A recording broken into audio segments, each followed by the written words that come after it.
সুপ্রিয় বন্ধুরা, আবারও পশ্চিমবঙ্গের পাশাপাশি আসাম, বিহার, বাংলাদেশ সমস্ত অঞ্চলেই প্রবল ঝড় বৃষ্টির সম্ভাবনা তৈরি হচ্ছে।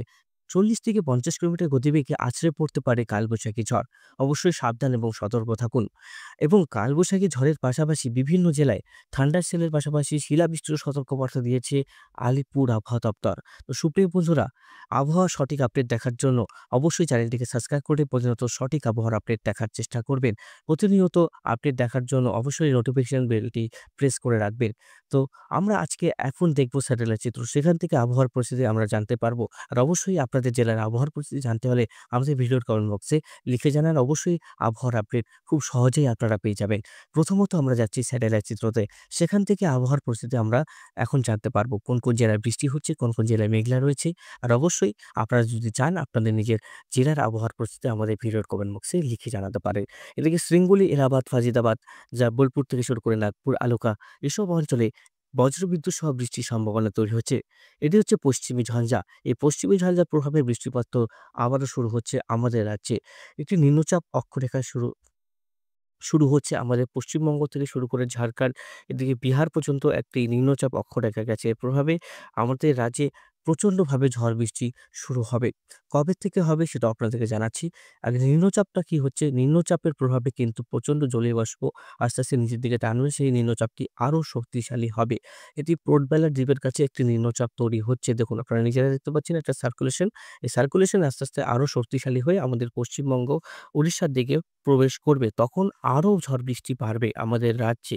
দেখতে পাচ্ছেন কতটা বজ্রবিদ্যুৎ সহ বৃষ্টি হচ্ছে, আপনারা নিজেরাই দেখতে পাচ্ছেন পোর্ট ব্লেয়ার দ্বীপের কাছাকাছি।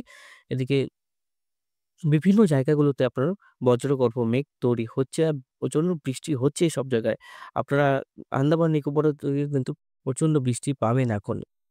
তো আমরা মোটামুটি কবে থেকে বৃষ্টি পাবো? সেটা একটা মেইন আপডেট। কবে থেকে? চলুন আমরা সেই আপডেটে একবার যাবো যে কবে থেকে বৃষ্টিটা হবে? সবার মনে একটাই কোয়েশ্চেন, প্রচন্ড গরম, কলকাতার দিকে তো ভীষণ গরম। আজকে মালদা এবং মুর্শিদাবাদ এইসব জেলাগুলোতে কিন্তু ব্যাপকভাবে গরম এবং হিট ওয়েভ উৎপন্ন হবে। তো অবশ্যই সর্বদা সাবধান এবং সতর্ক থাকুন। বজ্রপাত থেকে বিরত থাকুন। প্রতিনিয়ত বজ্রপাত থেকে কিন্তু আমরা অনেক প্রাণের যে হানাহানি হচ্ছে, আপনারা অবশ্যই আমি যে জিনিসটা বোঝাতে চাচ্ছি, প্রাণের হানাহানি যাতে না হয়, বজ্রপাতে যাতে কারো প্রাণ না যায়। আমার চাষী ভাই হোক, সাধারণ যারা দেখছেন, যারা আমার সাবস্ক্রাইবার আছেন, যারা নতুন সাবস্ক্রাইব করছেন, অবশ্যই এই জিনিসগুলো খেয়াল রাখবেন। দেখুন, আমরা যেটা বলেছিলাম ৬ তারিখ থেকে একটা আবহাওয়ার পরিবর্তন দেখতে পাচ্ছি। তার আগে কি বৃষ্টিপাত হবে? আজ ৩ তারিখ। ৩ তারিখ বৃহস্পতিবার। আজকে দক্ষিণবঙ্গে নিচের যে জেলাগুলো রয়েছে, মনে মনে করুন সুন্দরবন এলাকায়, দেখুন এইসব অঞ্চলে হালকা একটা বজ্রগর্ভ মেঘ তৈরি হতে পারে। বিকেলের পরে হালকা একটা বৃষ্টি হবে। খড়দা, কলকাতা, উলুবেড়িয়া, তমলুক, মহিষাদল, দেখুন ডায়মন্ড হারবার, তারপরে হচ্ছে মথুরাপুর, দক্ষিণ বারাসাত, ঝাড়খালি, তারপরে এদিকে আপনার মোংলা, শ্রীকান্তপুর, বেগারহাট, জিননগর, মাথাবেড়িয়া, বাংলাদেশের এসব অঞ্চলে একটা হালকা সম্ভাবনা তৈরি হচ্ছে। ঝাড়খণ্ড এবং সাম্বালপুরের কাছাকাছি ভারী বৃষ্টির সম্ভাবনা তৈরি হচ্ছে। তারপরে ৪ তারিখে কোনো বৃষ্টির সম্ভাবনা তৈরি হচ্ছে। ৪ তারিখেও বৃষ্টির সম্ভাবনা রয়েছে বন্ধুরা। ৪ তারিখেও বৃষ্টির সম্ভাবনা রয়েছে। সেটা হচ্ছে সবথেকে বেশি সম্ভাবনা রয়েছে কোথায়? বর্ধমানে। বর্ধমানে কুতুলপুর, বিষ্ণুপুর, আলমডাঙ্গা, ভাতার, মঙ্গলকোট, ঘুষকোড়া, বোলপুর, পিতলী, কৃষ্ণনগর এসব অঞ্চলে বৃষ্টিপাত তৈরি হচ্ছে। তার মানে পরিবর্তন কিন্তু দেখতে পাচ্ছেন আস্তে, আস্তে আসছে। ঠিক আছে? ৫ তারিখে আমরা দেখব ৫ তারিখে কতটা পরিবর্তন। ৫ তারিখে ভারী ঝড় বৃষ্টি হবে ঢাকা, আগরতলা, ত্রিপুরা, অমরপুর, ফরিদগঞ্জ, শাহবাগ, পিরোজপুর, ফটিক জাতীয় উপজেলা, মতিরহাট, চট্টগাঁও, তারপরে এদিকে শ্যামনগর, হলদিবাড়ি। এদিকে শিলংয়ে বৃষ্টিপাত শুরু হবে ৫ তারিখ নাগাদ। ৬ তারিখে যেটা আমরা দেখতে পাচ্ছি, ৬ তারিখেও বাংলাদেশ এবং তার পাশাপাশি শিলিগুড়ি, আলিপুরদুয়ার, কোচবিহার, গ্যাংটক, সিকিম থেকে শুরু করে বাংলাদেশে ঢাকা, কুমিল্লা, তারপরে ফরিদগঞ্জ, মেহেরপুর, লোহাগাড়া, শ্যামনগর এসব অঞ্চলে বৃষ্টিপাত চলবে। গোটা বাংলাদেশে বৃষ্টিপাত চলবে। আমাদের কলকাতাতে ডায়মন্ড হারবার, মহিষাদল থেকে শুরু করে বিষ্ণুপুর, বেলদা, হলদিয়া, গোসাবা এসব অঞ্চলে ঠান্ডার সেল উৎপন্ন হবে। ঠিক আছে? ৭ তারিখে কি হচ্ছে? ৭ তারিখে মোটামুটি পশ্চিমবঙ্গে প্রবেশ করবে এই নিম্নচাপ অক্ষরেখা আরও শক্তিশালী হবে।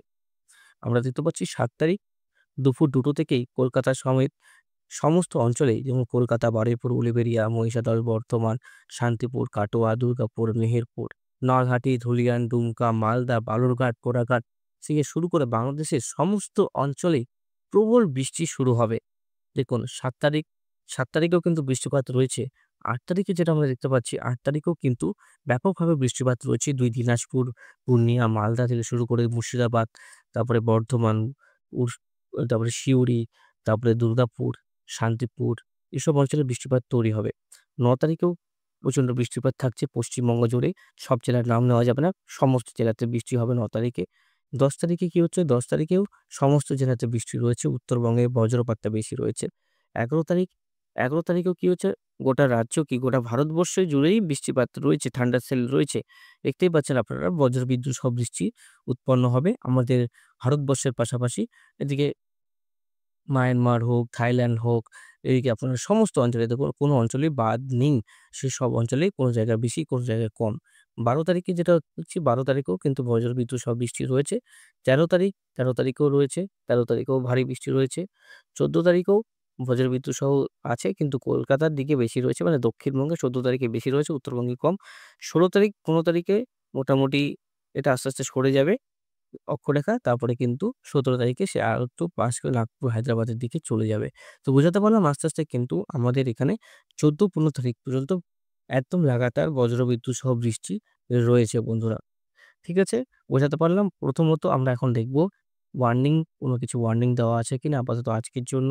আজকের জন্য ওয়ার্নিং দেওয়া আছে বন্ধুরা।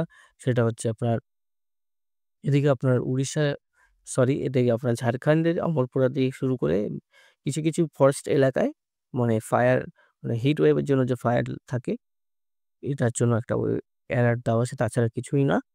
আর মোটামুটি আমরা যদি এক্সট্রিম ফরকাস্ট এ যাই, সেখান থেকে পরিস্থিতি জানতে পারবো যে আজকের পরিস্থিতি কেমন থাকতে পারে। মোটামুটি আজকে মালদা, ধুলিয়ান, নলহাটি, মেহেরপুর, দুর্গাপুর, ঢাকাতে খুব গরম আজকে রয়েছে। ঢাকাতে একদম ব্যাপক হিট ওয়েভ থাকবে। বাংলাদেশের নগরপুর, কাপাসি, আগরতলায় এদিকে বংশী, টুরা, নকশালবাড়িতে হচ্ছে ব্যাপকভাবে গরম থাকবে। মালদা থেকে শুরু করে একদম কাটোয়া পর্যন্ত ব্যাপকভাবে হিট ওয়েভ থাকবে। উত্তরবঙ্গে মোটামুটি মনোরম আবহাওয়াই থাকবে। অতটা গরম থাকবে না। মালদাতে ব্যাপক গরম থাকছে। ৬ তারিখ থেকে গরম থাকছে। ৭ তারিখ থেকে পরিবর্তন। ৮ তারিখ বৃষ্টি রয়েছে। ৯ তারিখেও বৃষ্টি রয়েছে বন্ধুরা। আমরা যেটা দেখতে পাচ্ছি। রেডারে যদি দেখি বৃষ্টিপাত মোটামুটি কোন, কোন জায়গায় রয়েছে, নাগপুরের দিকেই রয়েছে বৃষ্টিপাতটা, ধানবাদ, তারপরে একটু রেডারে দেখতে পাচ্ছি মোটামুটি সিউড়ি, বীরভূমের দিকে একটা হালকা হালকা বৃষ্টি রয়েছে। সিউড়ির কাছাকাছি হালকা, খুব হালকা বৃষ্টি না বললেই নয়। কিন্তু রয়েছে হালকা একটা বৃষ্টি, ছিটেফোঁটা বৃষ্টি রয়েছে একটা জায়গায়। মোটামুটি টেম্পারেচারের দিক থেকে যেটা বলছি আজকে যেটা বলছিলাম কত ডিগ্রি সর্বোচ্চ দেখতেই পাচ্ছেন এইসব জেলাতে। প্রায় ৩৯ কোথাও ৪০ ডিগ্রির কাছাকাছি পৌঁছে যাচ্ছে তাপমাত্রা। তাহলে বোঝাতে পারলাম এখানে আমরা এই মালদা থেকে শুরু করে এই বীরভূম পর্যন্ত একদম এই নদিয়া পর্যন্ত গরম থাকছে। হিট ওয়েভ থাকছে দেখতে পাচ্ছেন হিট ওয়েভ। আস্তে, আস্তে হিট ওয়েভ প্রবাহিত হচ্ছে। মোটামুটি ২ টার পর থেকে আবার টেম্পারেচার কন্ট্রোলে চলে আসবে। এদিকে উত্তরবঙ্গের তাপমাত্রা নরমালি থাকবে। বেশি গরম থাকবে না উত্তরবঙ্গে। ৩২-৩৩ ডিগ্রি থাকার সম্ভাবনা রয়েছে। বিভিন্ন জেলাগুলোতে স্বাভাবিক তাপমাত্রা। কিন্তু এই তাপমাত্রায় হট করে বেড়ে যাচ্ছে মালদা এবং এদিকে আপনার সিউড়ি ডিস্ট্রিক্টের কাছাকাছি বীরভূম ডিস্ট্রিক্টের কাছাকাছি। এখানে কোন, কোন জেলা ধুলিয়ান পড়ছে, নরহাটি পড়ছে, দুমকা পড়ছে, সিউড়ি পড়ছে, সমস্ত অঞ্চলে বৃষ্টিপাত পড়ছে। মানে দেখুন ৪, ৫, ৬, ৭ সমস্ত ডেটেই কিন্তু হালকা মাঝারি বৃষ্টি রয়েছে দক্ষিণবঙ্গে। বৃষ্টির যে প্রবণতা, বৃষ্টির চান্সেস বেশি থাকবে সেটা হচ্ছে ৭ তারিখের পর থেকে বন্ধুরা। তার মধ্যে ৪, ৫, ৬, ৭ মানে ওই শুক্র, শনি, রবি এই ৩ দিন কি হচ্ছে হালকা একটা বৃষ্টিপাতের সম্ভাবনা তৈরি হচ্ছে কলকাতার যে উপকূলবর্তী অঞ্চলগুলো হচ্ছে সেইখানটায়। ৭ তারিখের পরে এই সম্ভাবনা আস্তে, আস্তে প্রায় 100% এর দিকে চলে আসবে। তো অবশ্যই সেই জিনিসগুলা বুঝবেন, ভালো মতন ব্যাপারটা দেখবেন, সম্পূর্ণ ভিডিওটাকে দেখবেন বন্ধুরা। ঠিক আছে? আমার আপনাদের কাছে একটা রিকোয়েস্ট রয়েছে, অবশ্যই মানবেন সেই জিনিসটা। বজ্রপাত এবং ঝড় বৃষ্টির সময় আপনারা নিরাপদ স্থানে থাকার চেষ্টা করবেন। 100% বলছি আপনাদের ঝড় বৃষ্টি আসছে। কোনো জায়গায় কম, কোনো জায়গায় বেশি। ৭ তারিখ থেকে এই ঝড় বৃষ্টির প্রবণতা আমাদের রাজ্যে আরো বাড়বে। ৪, ৫, ৬ এই দিনগুলোতে কি হচ্ছে আপনার হালকা মাঝারি বৃষ্টি থাকছে। তার মধ্যে আরো পরিবর্তন আসতে পারে। আসলে অবশ্যই আপনারা জানাবেন। তো কালকে আবার দেখা হচ্ছে। ধন্যবাদ। ভালো থাকবেন, সুস্থ থাকবেন।